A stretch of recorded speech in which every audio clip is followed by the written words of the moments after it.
Thank you all very much. I'm going to talk about the ethics of the Internet of Things, and I promise that I'm not going to lecture you too much. I'm Emily Gorcenski. I'm on Twitter. I say things there sometimes. But I'm really interested in the Internet of Things and the landscape that it's creating. So why am I talking about the Internet of Things at a JavaScript conference? Why am I talking about ethics at a JavaScript conference?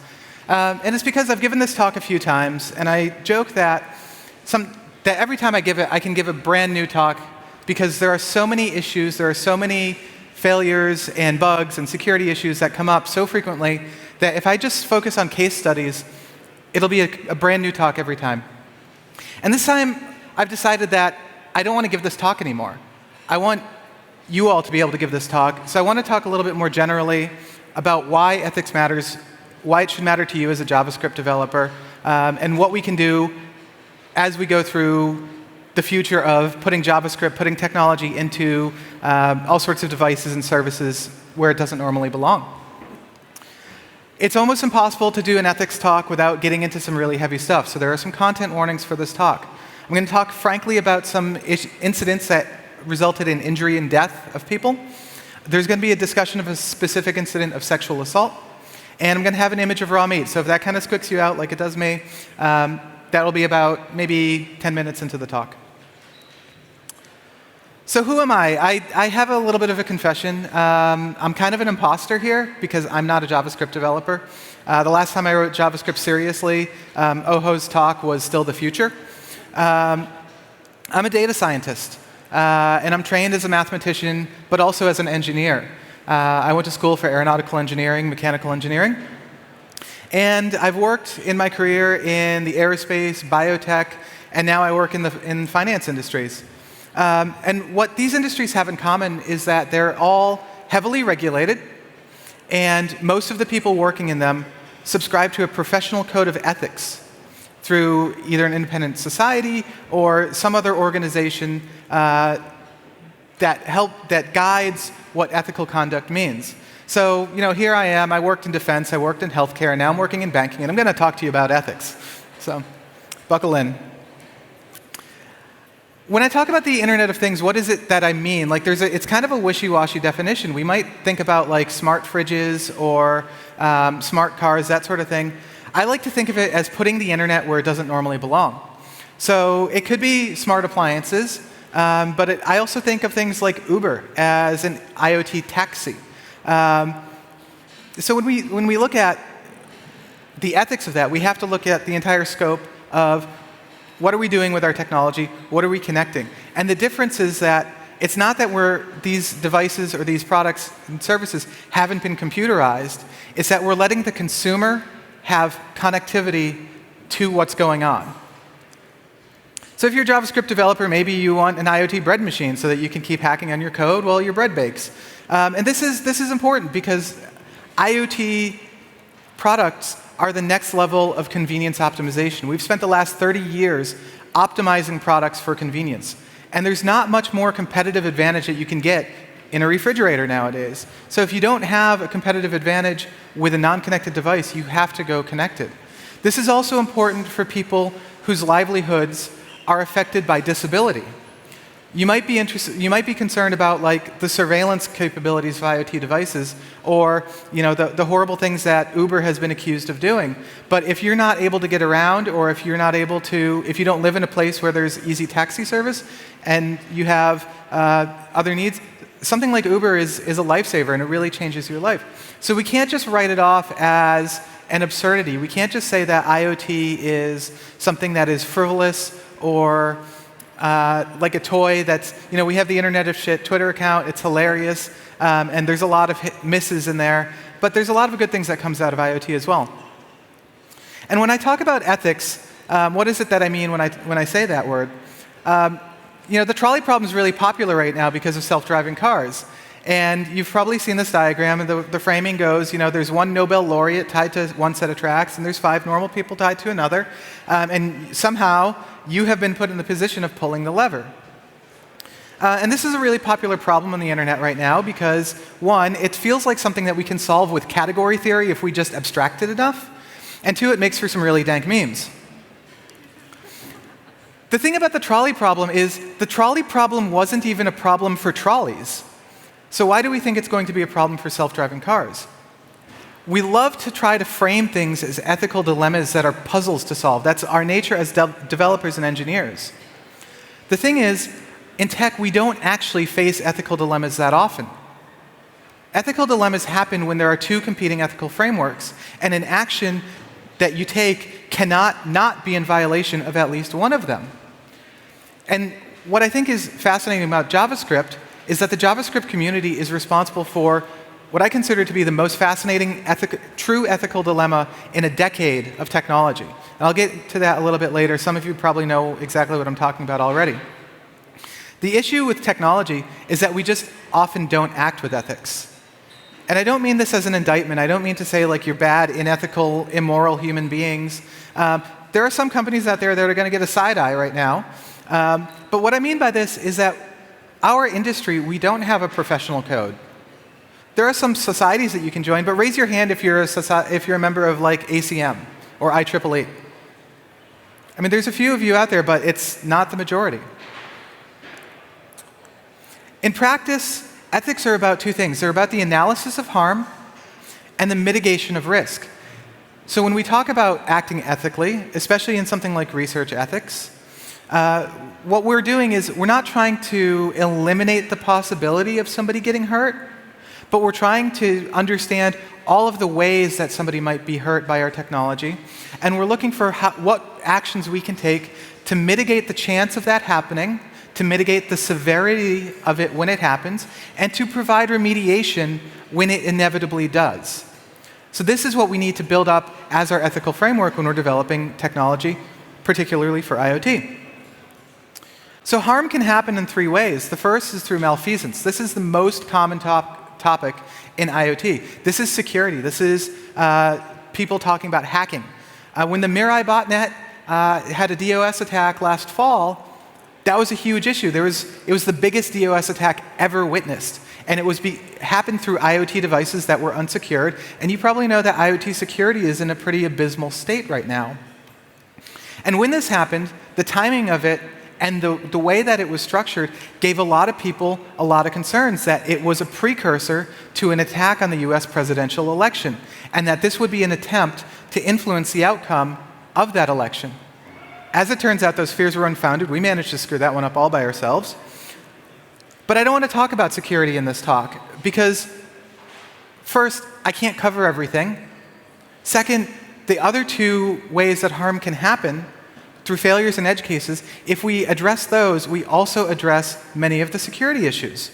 So failures are things like bugs in software, and then edge cases happen when a device is acting under normal, nominal operating circumstances, but it gets put into a condition that we did not predict as developers. And it's also worth mentioning that sometimes we like to treat bugs as edge cases and edge cases as bugs, so there's not really a lot of difference there except for semantics. So a great example of this, this was on Twitter. This poor gentleman, Andrew, had an IoT water cooler, and his TLS certificate expired, which led to some blocking code, which meant that a hardware interlock failed, and he has water all over his house. And this is a real issue, right? Like this is a problem. If a TLS certificate expires in a web service, like if we're in the web space and we forget a TLS certificate and we have blocking code, that's like ops problem. We have ops people to deal with that. But we can't treat IoT devices like cattle anymore. We have to treat them like pets. We have to treat IoT devices like pets that live in people's homes and get very, very angry when they don't get fed. One day, if we're not careful, we're going to put JavaScript into, I don't know, an IoT tea kettle, and then it's going to light somebody's house on fire because undefined is not a function. I stole that joke from Laurie Voss, by the way, which is total payback because he didn't save me NPM socks. This is something that I did that I'm very proud of this. I did this a couple years ago, so we'll go full screen on this if I can. If I can figure out where my mouse is. Here we go. So this is a Microsoft band, and I'm not picking on Microsoft at all here. And this is a piece of raw chicken. And what you'll see is I didn't do anything horrible to a chicken, like have a zombie chicken out there. This is just a piece of meat that I bought from the grocery store. And as you can see, it's reading a heart rate of about 120 beats per minute. In the real world, sensors are messy, they're noisy, they're imperfect. And so when we're designing for IoT, we have to take this into consideration. This is absurd that you can read a heart rate off of a piece of chicken breast, but this actually has deep, deep ramifications for a lot of things. For one, there are colleges out there that are mandating students wear Fitbits. There are employers out there that have health insurance incentive programs for doing this. And if you're following what's happening with American healthcare, now we have this issue where we have surveillance devices that are monitoring our health and can report on pre-existing conditions. But this is actually not just hypothetical. This is something that's really happened. Let me get out of full screen mode if I can.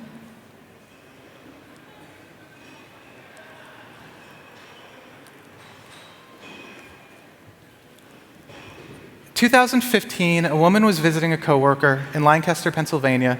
She called police to report a sexual assault. When police investigated, they found her Fitbit, and with her permission, they analyzed the data. And when they analyzed the data, not only did they drop the investigation into her claims, but they turned around and they charged her with making false statements to the police. And last year, she pled guilty to those charges and was convicted and put on probation. The prosecuting attorney said that the Fitbit data sealed the deal. I can pull 120 beats per minute off of a piece of raw chicken and a woman's life is ruined because nobody at Fitbit stood up and said, no, our devices are not this accurate. You can't do that. Our devices bear false witness against us, or they can. And the problem is that there's no regulation, there's no quality assurance, there's no standards for how we build them. We just ship code, we just ship hardware, we make the next thing, we innovate fast, fast, fast. And we don't ask ourselves what kinds of harm can happen when this goes wrong. And this is happening increasingly often. These devices are being used in criminal and civil investigations. Just last week, CNN reported that a man is being charged with murder of his wife based on the Fitbit data that she had that said that she traveled a certain distance and that distance did not correlate with his story. But anybody that's knitted, for example, while wearing one, will know that it will record steps while you're sitting on your couch. How can we do this? How can we let this happen? How can we let this information affect people's lives? Another incident, a smart water meter was used in a murder investigation last year. In that same investigation, they also filed a warrant for Amazon Echo data. The question is, who's going to go to jail? Who's going to get put on probation when a device makes false statements to the police? Moreover, say something happens. Say something breaks and somebody gets hurt or somebody gets killed. Who's going to be liable if that device causes an accident? Is it the owner? Is it the developer? The company that made it? And this seems like it should be a settled question, but it's actually not. And this has already happened. In this frame, you'll see the white vehicle on the right is a Google self-driving car. And this image is a still image, or this is a screen capture from a video taken from the dash cam of a municipal bus in Mountain View, California. This is right before a historical moment. That Google SUV is about to pull out in front of the bus and get in an accident. Thankfully, nobody was hurt in this. No, there were no injuries. It was just a fender bender. But this is the first time that a self-driving car has ever been found responsible for causing an accident. Google fessed up to this. They said, you know what? Our bad. We'll take care of the damages. And they investigated what happened, and they concluded that the car predicted that the bus would yield to us because we were ahead of it. Okay. Now, Google is in a position right now where they want to ship self-driving cars, so of course they're going to assume liability for this, because they don't want to test it in court. But we can't rely on that as we go into the IoT future. We cannot rely on benevolent corporations to assume liability once this goes out at scale.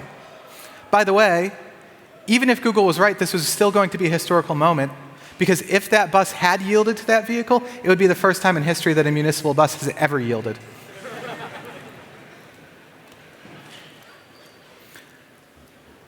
A few years ago, there was a judge in San Francisco, and this is part of a research project. This is not part of a case. He looked into the question of whether autonomous systems fall under existing theories of liability.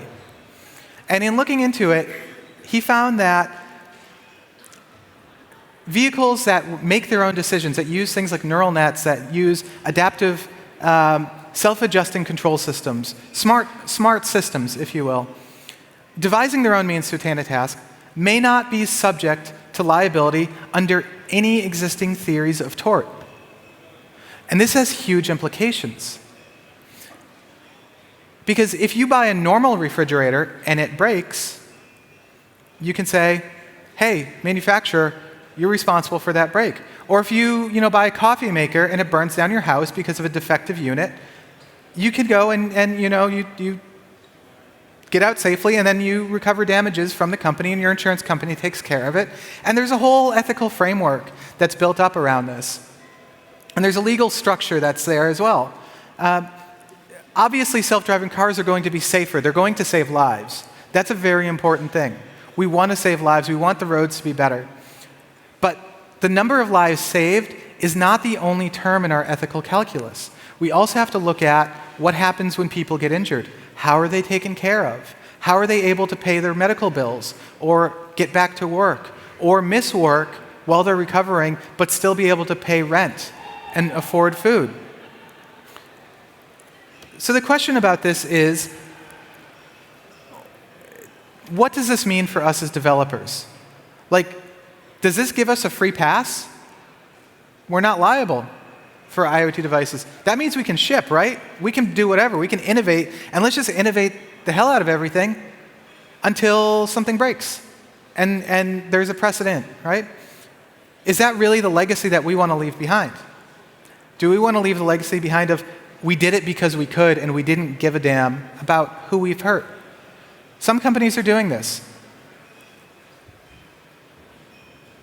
Some companies are actually still working in a space where they just want to innovate and they just want to build things and ship things, and they'll deal with the consequences later.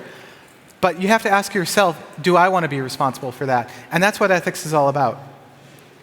Now, I said that the JavaScript community had one of the most fascinating ethical incidents in technology in a while. And that's the LeftPad incident. And I don't know why it's pink, but whatever. When Ashley talked about LeftPad last night, it was really fascinating because she focused on a lot of the backlash. Like she said, the internet blew up when LeftPad happened, and people were angry about a lot of things. People were angry about the way that JavaScript community has developed a small module system, and maybe it's wrong or maybe it's right. And there was a lot of argument back and forth, and friendships were lost or damaged in this incident. And what people didn't realize was that the reason for all of this anger and acrimony was because the LeftPad incident actually exposed what is a true ethical dilemma. And we just didn't see the forest for the trees at the moment. Because LeftPad had two competing ethical decisions. The first is the hacker culture ethic, that openness is the most important thing, that openness is a virtue, and that the ability to control your code is tantamount to being a hacker, to being an open source developer. Sure, other people can fork it, but you can choose where you're going to put it. And so when the LeftPad developer pulled all of his modules and broke a bunch of stuff on the internet, NPM also had a competing ethical framework, which is that they have a responsibility to the people that use their product. They have a responsibility as engineers. They also value openness. They're an open source community. So this was a very hard decision, and that's why there were so many heads being butt over over the decision that was made. But could you imagine what would have happened if this didn't happen in 2016 when it mostly affected the web, but rather in, I don't know, 2018, 2020, when NPM is running on people's cars, people's refrigerators? Somebody pulls down a module, and now all of a sudden, you're driving down the highway at 70 miles an hour, and your car shuts off, or something goes wrong. And you think, oh, well, that couldn't ever happen. Nobody would actually, do live deployments on a car and running, or an IoT device that's running in the field. Please, we're doing it in production systems right now. IoT security is a mess. We're doing this rapid innovation pace. Of course there's going to be issues.